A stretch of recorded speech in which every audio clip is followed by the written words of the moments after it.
کہ در حقیقت تزکیہ نفس کا ذریعہ یہ قرآن ہے۔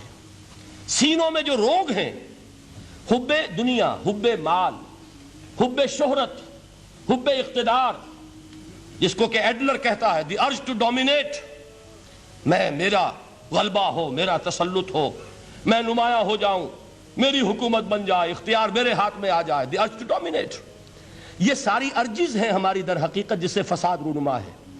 یہ حب مال ہے جس کی وجہ سے ہمارے اندر تنافس ہے۔ الہاکم التکاثر حتی زرتم المقابر، یہ کثرت اور بہتات کی طلب تمہیں غافل کیے رکھتی ہے یہاں تک کہ قبروں تک جا پہنچتے ہو۔ آنکھ انسان کی کھل نہیں پاتی، جس کے پاس 10 نسلوں کے لیے کھانے کو موجود ہے، اس کی بھی حرص جو ہے اور مزید کا لالچ جو ہے وہ ختم نہیں ہوتا۔ یہ چیزیں ہیں اصل روگ، ان دلوں کے روگوں کا اور سینوں کے اندر کے ان امراض کا علاج قرآن ہے۔ یا ایھا الناس قد جاءتکم موعظۃ من ربکم وشفاء لما فی الصدور۔ اب جب یہ دو چیزیں ہو جائیں گی، اب تیسرا لفظ ہے ہدن۔ ہدایت بیکار ہے جب تک دل میں گداز نہ ہو، ہدایت بیکار ہے جب تک کہ نیت درست نہ ہو۔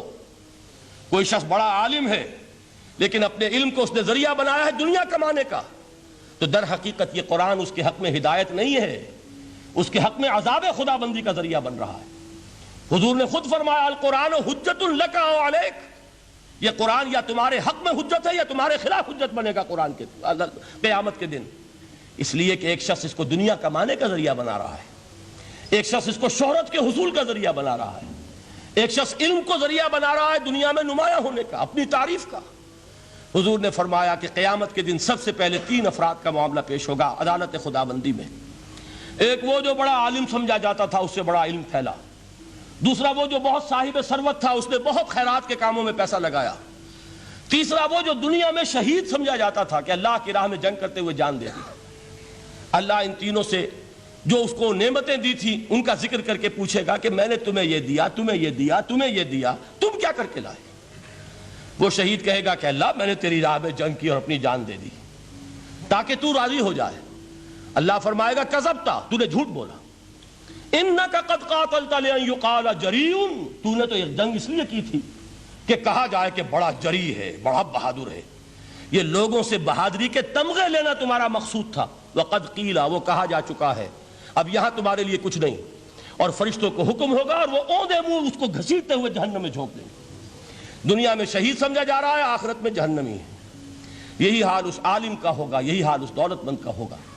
تم نے یہ علم پھیلایا تھا کہ تمہارے علم کا چرچا ہو جائے، تمہاری شہرت ہو جائے، لوگ تمہاری دستبوسی کرنے لگیں، لوگ تم سے جھک کر ملیں۔ وہ دنیا میں ہو گیا، تمہارا مطلوب مل چکا، تمہارا مقصود حاصل ہو چکا، اب یہاں کچھ نہیں۔